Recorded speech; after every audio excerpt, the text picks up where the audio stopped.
The Shattered Illusion: Why Black Women's Progress is Built on Quicksand.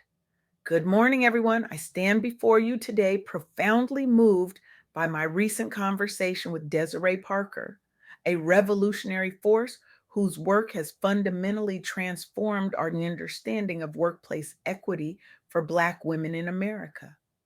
Desiree isn't just a researcher or activist, she's the truth teller whose unflinching commitment to data and lived experience has exposed the fault lines beneath what we've comfortably called progress. Her courage to challenge the dominant narrative, to look beyond the celebratory headlines and performative diversity statements, has created space for a more honest conversation about what true equity requires. Through her groundbreaking research, she has become the voice for thousands of Black women whose professional realities remain invisible to those with the power to change them. We love stories of progress, don't we? The shattering of glass ceilings, the first Black woman to the diversity initiatives bearing fruit. These narratives comfort us. They reassure us that we're moving in the right direction, that the arc of history does indeed bend toward justice. But what if I told you that this progress, particularly for Black women, is far more fragile than we've been led to believe? What if I told you that gains made over decades can be erased with the stroke of a pen?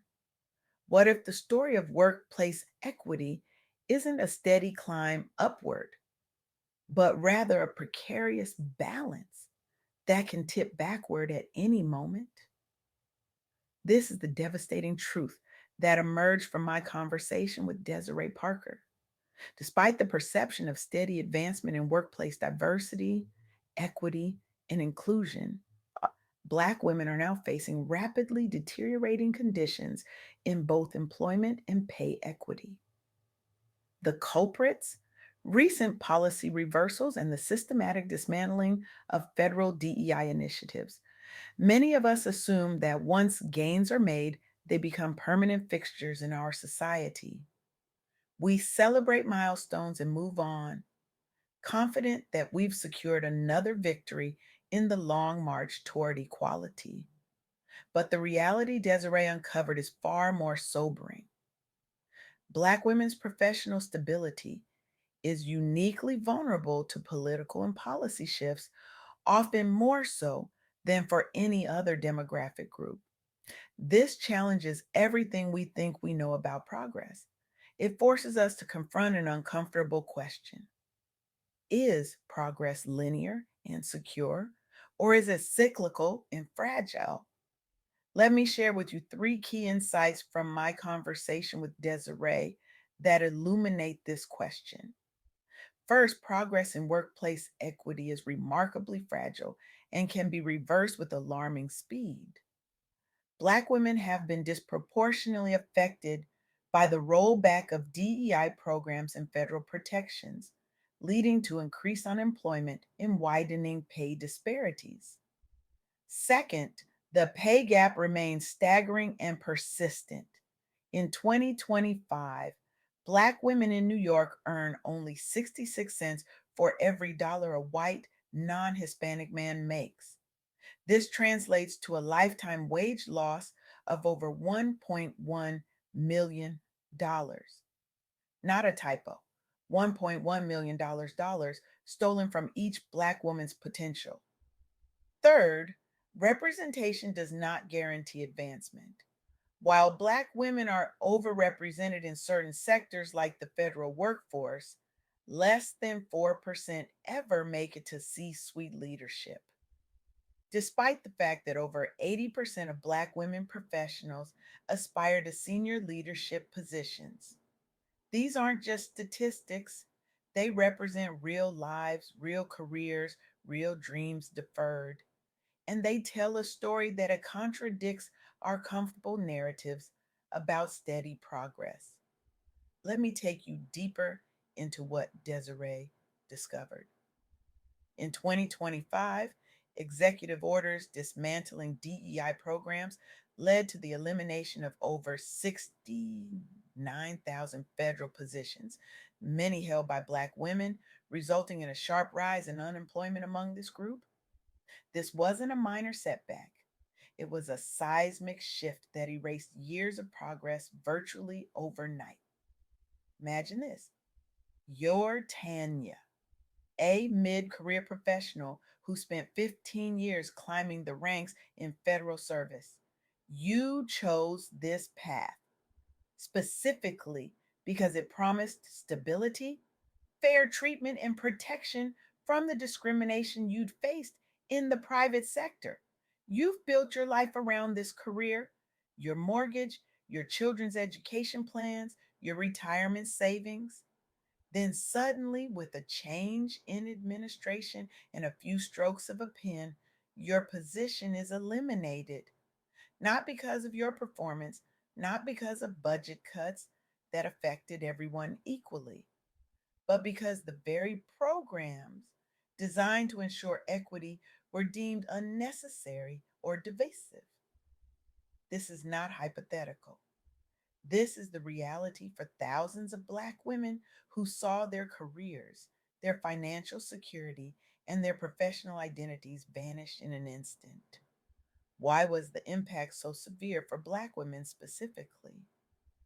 Because historically, Black women have turned to federal employment for stability and upward mobility. These jobs once offered stronger anti discrimination protections than many private sector alternatives. They represented not just paychecks, but pathways to the middle class and beyond. When these protections were stripped away, the consequences were immediate and devastating. The safety net that many Black women had relied upon, a safety net that had been woven through decades of advocacy and policy work, suddenly had gaping holes. In response, advocacy groups and professional networks mobilized to provide legal support, job placement assistance, and public awareness campaigns. New grassroots coalitions formed, demanding the restoration of DEI protections. There was heightened national awareness of how policy changes can disproportionately harm Black women, and renewed activism for workplace equity. But the damage was done, and it revealed just how quickly progress can be reversed when political winds shift. The second reality Desiree illuminated concerns the Black women's pay equity movement in New York State. Despite years of advocacy and awareness campaigns, Black women in New York still earn just 66 cents for every dollar earned by white, non Hispanic men. This persistent wage discrimination has led state leaders and advocacy organizations to launch public campaigns and legislative efforts to address these disparities. Think about what this means in real terms. By the time a Black woman reaches retirement age, she will have lost over $1.1 million compared to her white male counterpart. That's not just money, that's educational opportunities for children, that's healthcare access, that's housing security, that's the ability to care for aging parents, that's retirement dignity. That's the difference between thriving and merely surviving. The backstory here is important. Persistent underpayment and undervaluing of Black women's work has led to decades long advocacy for equal pay and workplace justice. There have been victories along the way: the annual observance of Black Women's Equal Pay Day, measurable progress in some sectors, and increased corporate accountability. But the gap remains. And it's not just about money, it's about dignity. It's about the message sent when society consistently undervalues your contributions. It's about the cumulative impact of earning less year after year, decade after decade. The third reality Desiree exposed concerns representation and advancement in the corporate sector. Although over 80% of Black women aspire to senior leadership, fewer than 4% reach C suite positions. This stark disparity highlights a major advancement barrier. that persists despite increased attention to diversity in hiring. Consider what this means. 8 out of 10 Black women professionals look up the corporate ladder and see a path they want to climb.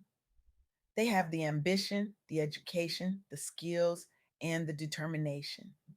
Yet only 1 in 25 will ever reach the top, not because they don't want it enough or work hard enough, but because the systems and structures of advancement were never designed with them in mind. Mentorship programs, targeted leadership development initiatives, and affinity groups have been established to support advancement. There has been some increase in mid level management representation, but C suite progress remains painfully slow. Black women have long been underrepresented in top corporate roles despite high levels of ambition and qualification. The creation of national and regional Black women's leadership conferences and networks has helped address this issue. And the ongoing struggle for representation has driven greater scrutiny of corporate promotion practices while inspiring new generations of Black women leaders. But the numbers don't lie. And they tell us that representation at entry and mid levels doesn't automatically translate to equitable advancement opportunities. These three realities paint a picture that contradicts our comfortable narratives about steady progress. They reveal that the gains Black women have made in the workplace are far more tenuous than we might want to believe. This matters for all of us, not just Black women, because if progress can be so easily reversed for one group, it can happen for others. And because true equity requires stability, not just momentary advances that can be swept away with the next political tide. As Desiree Parker emphasized in our conversation, this is not about fostering hopelessness. It's about clear eyed recognition of reality. It's about understanding that progress requires constant vigilance and renewed commitment. It's about moving beyond symbolic gestures towards structural changes that can withstand political shifts. So, where do we go from here? How do we respond to this unsettling truth? First, we must acknowledge reality. We cannot solve what we refuse to see. The fragility of Black women's workplace gains isn't a matter of opinion, it's documented in data, in lived experience, in the stark reversal of fortunes that followed policy changes. We must be willing to sit with this uncomfortable truth before we can address it. Second, we must build resilient structures, policies that can withstand political shifts, cultural changes that run deeper than surface level diversity initiatives, systems of accountability that don't depend on the goodwill of those in power. Third, we must understand that this is everyone's fight. The reversal of progress for Black women isn't just a Black women's issue, it's a canary in the coal mine for all workplace equity. It reveals the conditional nature of progress itself. I want to leave you with this: progress is not inevitable, justice is not automatic, equity is not secure until it is woven so deeply into the fabric of our institutions that it cannot be unraveled by changing political winds. The question is not whether we believe in equality. Most of us would say we do. The question is whether we're willing to build systems that make equality durable, whether we're willing to design institutions where justice doesn't depend on who's in power, whether we're willing to create workplaces where Black women's advancement isn't perpetually vulnerable to the next administration, the next CEO, the next budget cut. This is our challenge. This is our responsibility. This is the work before us. How will you use your influence? whether in hiring, policy, or advocacy, to ensure that the progress Black women have fought for in the workplace is not only protected but advanced? How will you help build not just a ladder, but a foundation that cannot be shaken? The time for symbolic gestures is over. The time for structural change is now. Thank you.